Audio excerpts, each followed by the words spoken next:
Él es Paul Ceballos, docente de la Facultad de Economía de la Universidad de Lima. Señor Ceballos, ¿cómo está usted? Muy buenos días.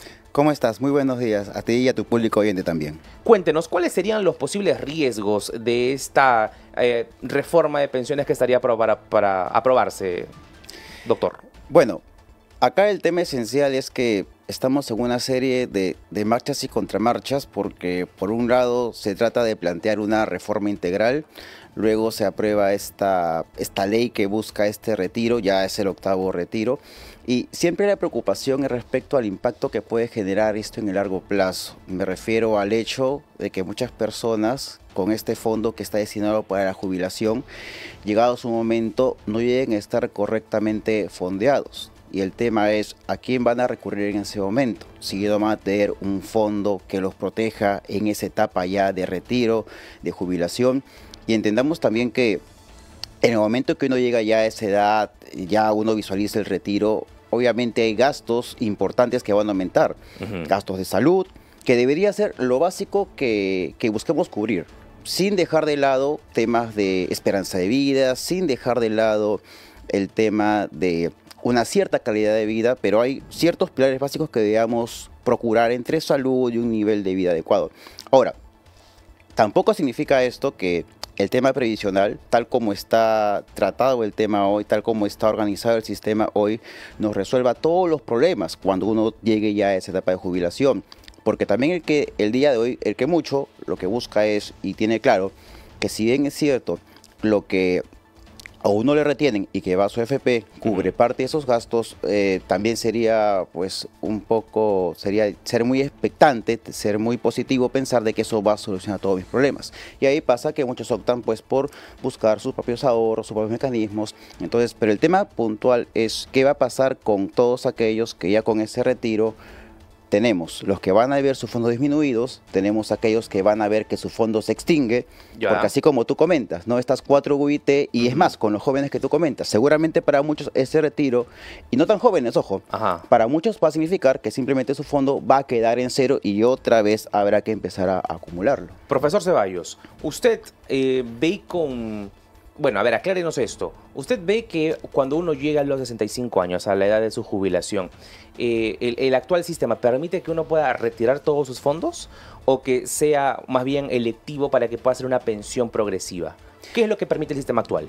Ok, en la actualidad, con la reforma que se está planteando hasta cierta edad justamente, y es una de las razones que se critica de alguna manera, es el hecho de que los menores a cierta edad, hasta 40 años, si mal no recuerdo, no puedan disponer de ese mecanismo de retiro. Los que estamos actualmente por encima de los 40 años aún podemos contar con esta opción de un retiro del 95.5%, ya que hay una diferencia de 4.5% que queda en tema de salud para coberturas de salud en general, o también la opción de tenerlo en una especie de producto de seguro con anualidades que progresivamente le van pagando a uno hasta el fallecimiento. Entonces, un poco las observaciones con la reforma y lo que puede haber generado cierto malestar es el ya no disponer de esta opción del retiro para personas que están actualmente cotizando, pero que están desde 40 años a menos de edad. Ahora, ¿esto es correcto? O sea, evaluándolo de acuerdo al malestar que ha generado, ¿es sabio haber tomado esa decisión? Mira, lo que pasa es lo siguiente.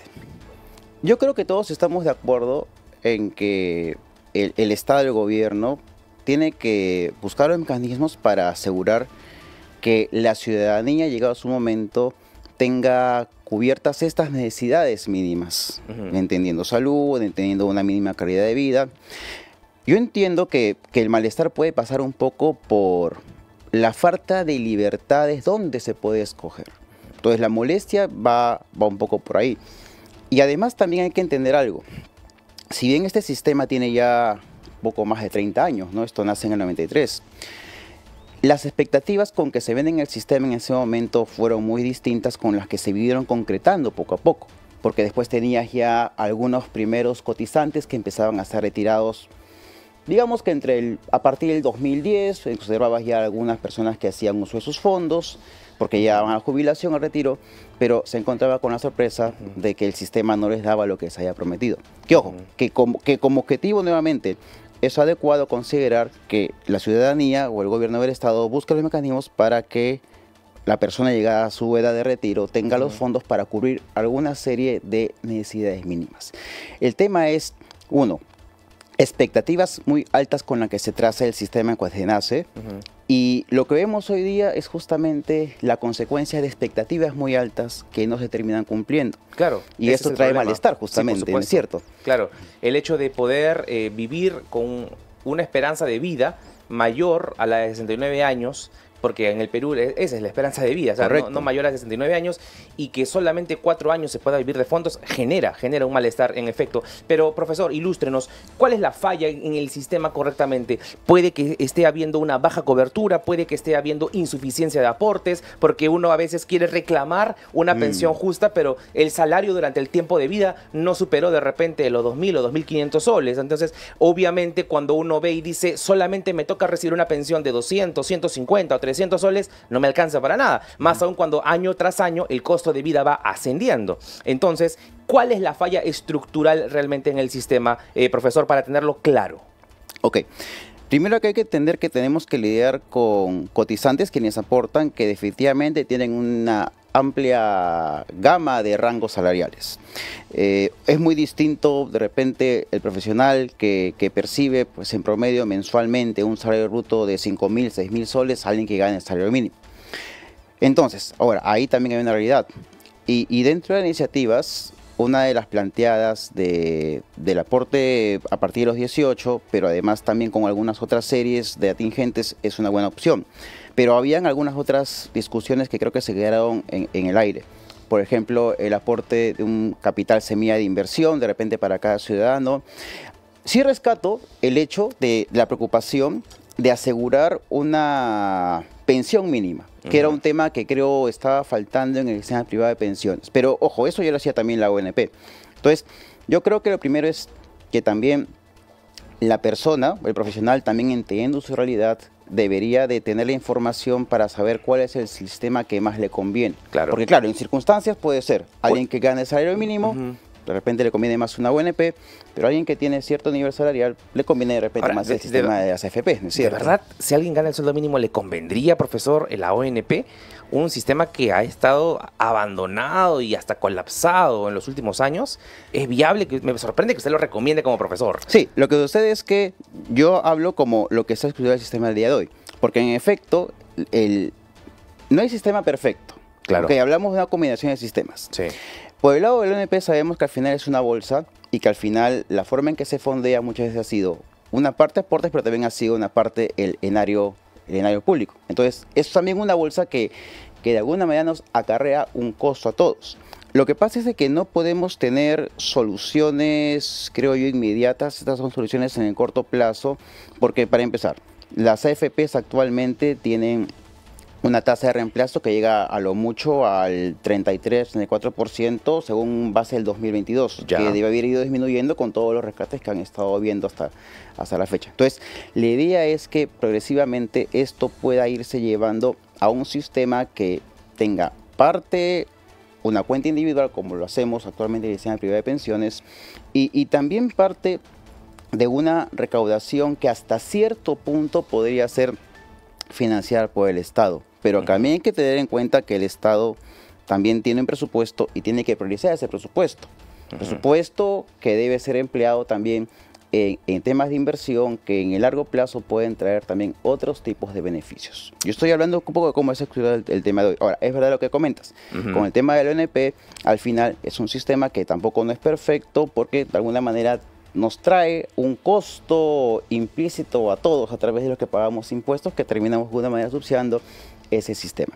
El problema ha sido que también con el sistema privado de pensiones creo yo que no se han dado los incentivos correctos para que esto pueda ser atractivo.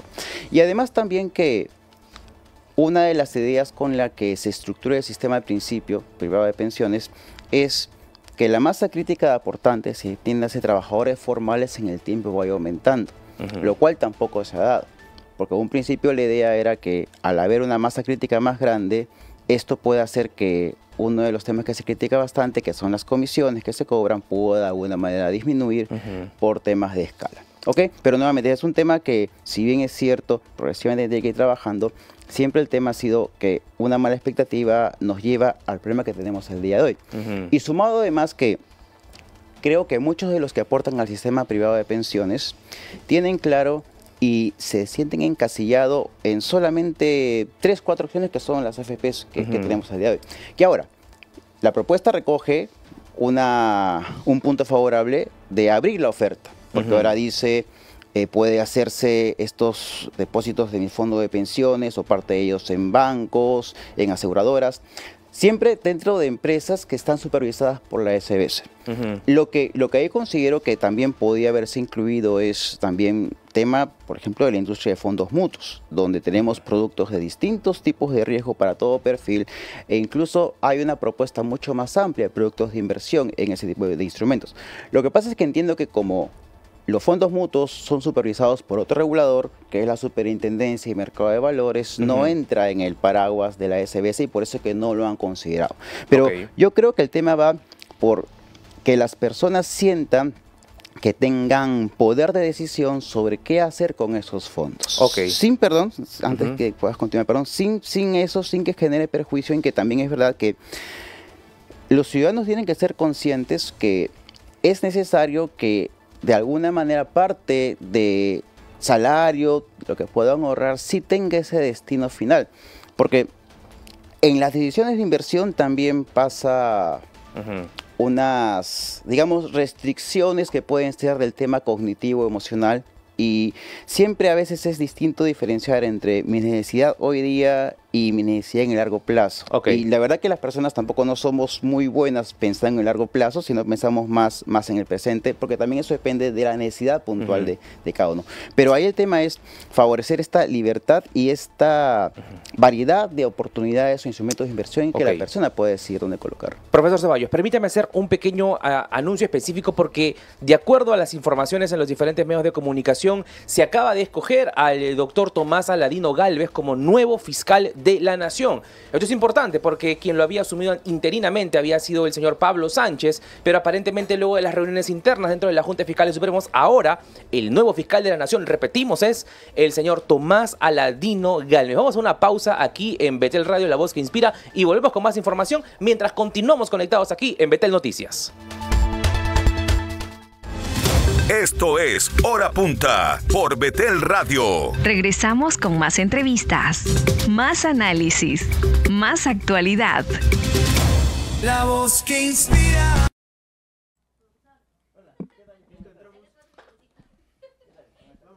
Bien, vamos a comentar un poquito de lo que ha sido este momento de noticia.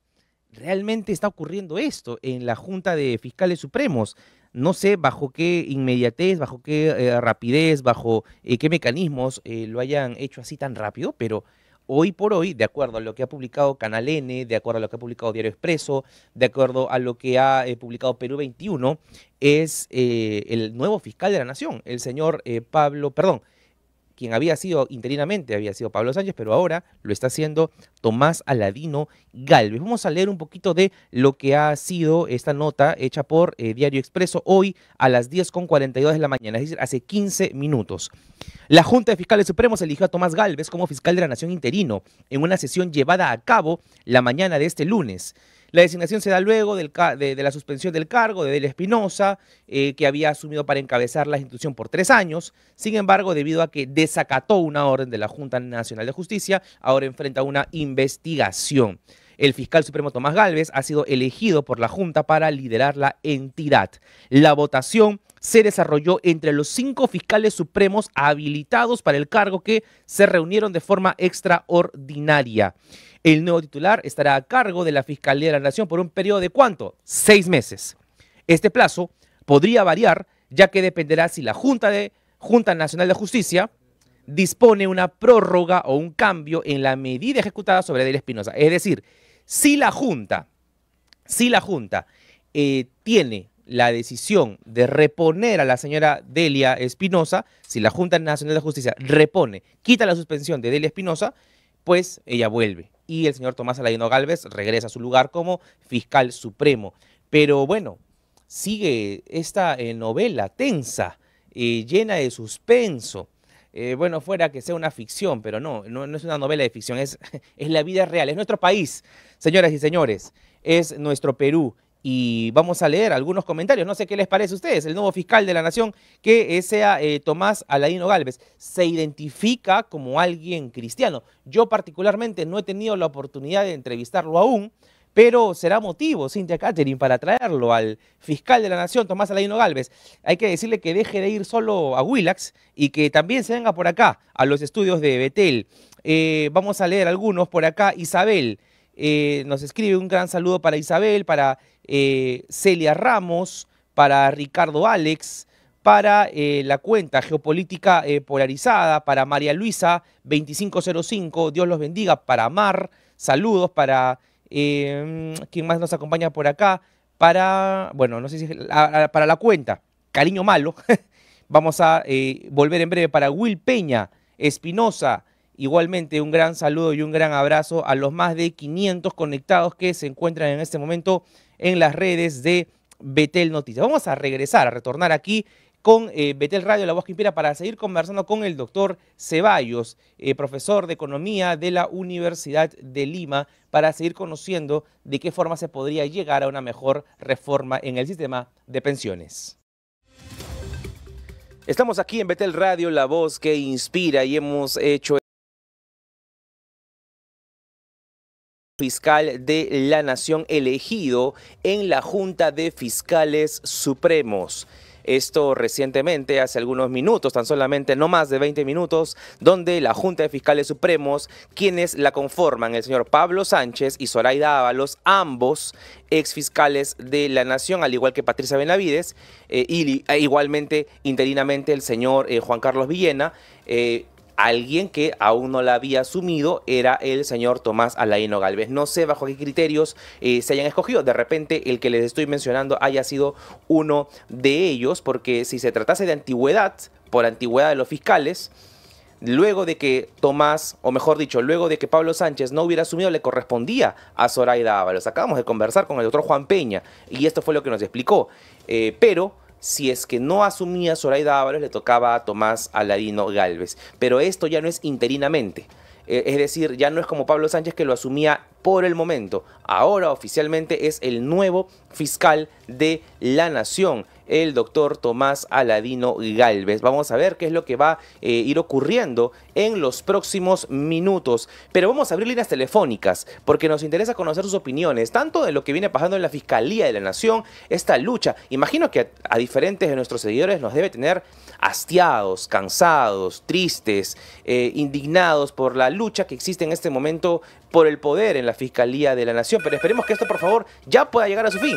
Tenemos en los números allí en pantalla el 01613-1701. Repetimos, 01613-1701 para que puedan también comentar junto con el profesor Ceballos cómo es el tema con el sistema de reforma de pensiones. Profesor Ceballos, dentro de lo que hemos venido conversando, ¿cómo afecta ahora la informalidad en nuestro país, que es la gran mayoría, casi el 70-80% de nuestra población que depende de la economía informal, que no va a tener aporte de las AFP y que no va a generar ningún beneficio? ¿Cómo lograr su inclusión de esta formalidad de acuerdo a su lectura? Mira, ese es un tema con el cual creo que venimos peleando en conjunto, sí, claro, a nivel económico, sociedad, desde hace mucho tiempo. Yo recuerdo hace muchos años atrás y siempre se escucha este número. Tenemos un 30% en la formalidad y siempre un 70% de informalidad. Es una masa crítica muy, muy importante. La persona trabaja siempre por incentivos. Entonces, lo que debe buscar el gobierno y los agentes económicos, los agentes de la sociedad en general, es justamente propiciar ese tipo de incentivos. En el pasado se han comentado algunas propuestas que las recuerdo claramente y de repente las puedo compartir. ¿Cómo motivamos a que aquella persona informal que dice, si me vuelvo formal, tengo una serie de cargas impositivas tributarias, descuentos, pero ¿qué tengo de retribución? Porque el principal tema es ese. Yo te aseguro que si todos los que aportamos sea desde el punto de vista tributario, impuestos, etcétera, viéramos una retribución de ello, yo creo que nadie tendría problemas en que se le descuente a fin de mes los impuestos correspondientes, en pagar sus tributos, etcétera. El tema es la retribución siempre. ¿Cómo puedes incentivar en el corto plazo o mediano plazo al menos a que las personas se quieran a formalizar? Por ejemplo, yo recuerdo alguna vez, y esto es una herramienta que se da en algunos países de afuera, el hecho de un seguro de desempleo. Por ejemplo, tú podrías incentivar a que aquellos trabajadores que estén dentro de la formalidad se les pueda proporcionar una especie de seguro de desempleo. Que claro, la CTS tenía ese fin, pero también veamos que el tema de la CTS se ha generado un despropósito porque al final puedes disponer de... Casi como lo que está pasando con las FPs, ¿no? Pero de otro punto de vista, porque la CTS al final tenía esa idea. Te aseguraba un salario, retenías 4 años y te daba una holgura para por lo menos estar desempleado de repente entre 4 o 6 meses con un colchón. Lamentablemente el objetivo de la CTS se ha desdibujado porque actualmente podemos retirarlo y ya ese objetivo se perdió. Claro. Pero de repente podríamos hablar, uno, de el tema de un seguro de desempleo, como pasa en otros países, ¿no? Por traerte solamente un ejemplo, aunque sé que es una economía muy distinta. Por ejemplo, en el caso de Estados Unidos existe un seguro de desempleo. Aquel que está desempleado hace un trámite y por un periodo que puede ser de 6 o 1 año recibe algo aproximado al salario mínimo. Por darte un ejemplo. Entiendo que son economías distintas, pero un producto ese podría servir. Ahora, ese es uno. Lo otro, también pudiera ser que en la medida que los trabajadores se van formalizando, también se les pueda dar una escala de retención tributaria gradual. El tema siempre es el golpe principal, el golpe al inicio. Entonces también se puede trabajar con gradualidades. Eso por un lado para el tema de tratar de reducir la informalidad que tenemos en la economía peruana. Pero siempre, como te digo, el tema es qué incentivos correctos proporcionamos a las personas para que justamente vean un valor. Claro. Porque actualmente lo ven como un costo. Actualmente dicen, yo tributo, yo pago mis impuestos, pero... Y más aún si dicen, si voy a recibir solo 120 o 200 soles de pensión, mejor nunca me formalizo, ¿verdad? Claro. Y mira, ahí también otro tema importante. A ver, te puedo lanzar una idea al aire. A ver. Mira, nosotros actualmente, a ver, y esto van a seguirme un poco todos los que tenemos trabajo en planilla quinta categoría, pagamos mensualmente. Ok, hay un porcentaje del aporte que va de salud que eso lo asume el empleador, no sale de tu sueldo bruto. De tu sueldo bruto, que es el 100%, quinta categoría una parte, y otra parte es la retención al sistema privado de pensiones, si estuvieras en FP. Entonces, claro, pero ¿qué pasaría si, por ejemplo, hiciéramos lo siguiente? Cuando uno aporta a la AFP, de alguna manera, tú le estás reduciendo una carga futura al Estado. Claro. Porque tú estás haciéndote por propia cuenta valer de los fondos que te van a servir para pagar tus pagos futuros, salud y otras cosas más. Entonces, ¿por qué no podemos pensar, por ejemplo, y esto puede ser gradual, temporal, pero cuando actualmente nos calculan la quinta categoría es sobre el sueldo bruto? ¿Por qué no calcularlo descontando eso que aportamos? Me refiero, ¿por qué no que no grave la quinta categoría sobre lo que aportamos para nuestro fondo de pensión? Porque al fin y al cabo estamos al Estado, estamos ahorrando un costo. Entonces, como que ahí uno puede ver no también que, ok, ya, yo aporto 100% de mi renta bruta, una parte del dinero no la voy a ver hasta dentro de 20, 30 años y me tributa sobre eso. Entonces, por ejemplo, en ese sentido también podría ser de ese lado. Que lo que se aporte, lo que nos descuenten, que va producto al fin previsional, que eso al menos está exonerado de la quinta categoría. Y sobre el resto neto, que es lo que recibo hoy día, ok, sobre eso sí, la quinta categoría como puede ser. Entonces, nuevamente, el tema es tratar de dar los incentivos correctos, profesor, ¿no es cierto? Sí, claro, es correcto. Hay una llamada, por favor, le pido que se coloquen los audífonos para poder escuchar a una llamada que viene desde el distrito de Magdalena del Mar. Raúl Gómez, ciudadano. ¿Cómo estás, Raúl? Dios te bendiga. Cuéntanos, ¿cuál es tu opinión de todo lo que viene pasando hoy, tanto en el sistema de pensiones como con la Fiscalía? Te escuchamos. Hola, Juan Diego, buenos días. Sí, pues saludos también para tu invitado. Y la consulta es la siguiente. Quería saber qué día ya estaría dispuesto para poder retirar, ya que he estado pensando en hacer algunas inversiones.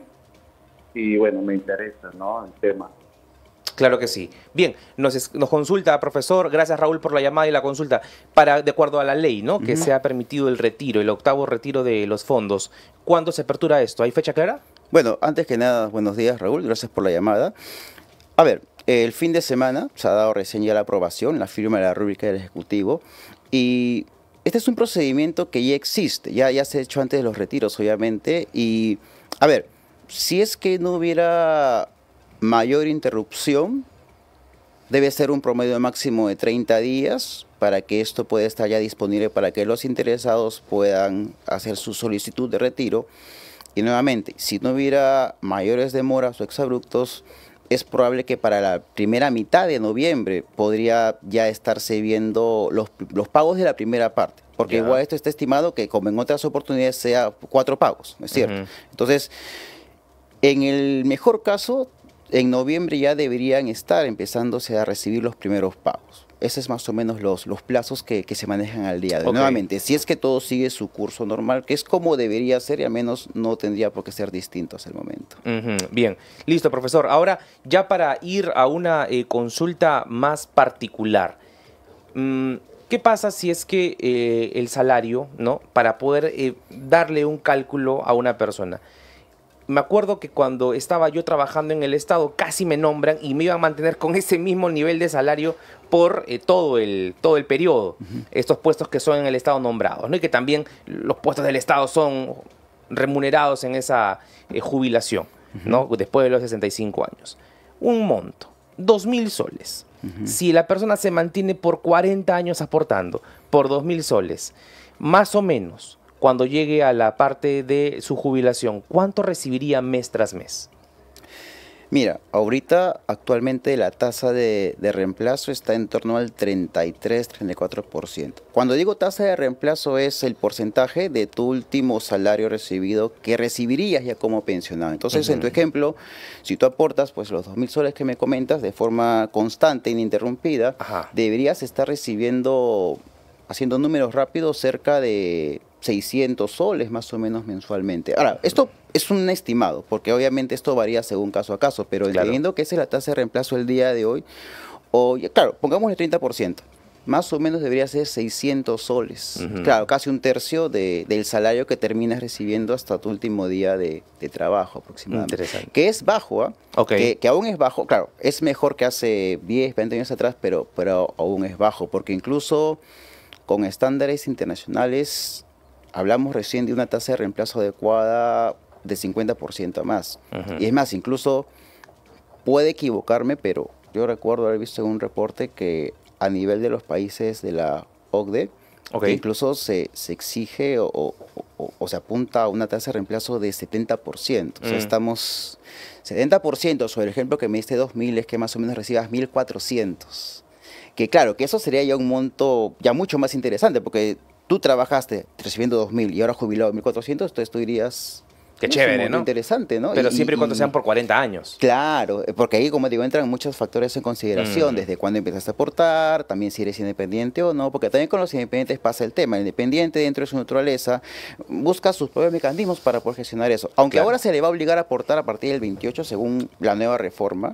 Y digo hasta ahora porque sabemos que acá esta reforma se ha implementado, pero puede el próximo año cambiar, no lo sabemos, pero claro, el independiente tiene otro esquema, pero sí, todos son esos factores.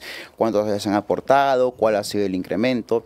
Pero para tener una idea rápida es como que tu último salario, 30% es lo que más o menos deberías recibir en el sistema privado de pensiones. Profesor Ceballos, ha sido muy interesante conversar con usted. Esperamos en algún momento de repente tenerlo por aquí en nuestros estudios para evaluar el impacto de una posible reforma que ya se vaya a debatir en el Congreso de la República. Que Dios lo bendiga, profesor. Muchas gracias, Diego. A ti. Que tengas buen día.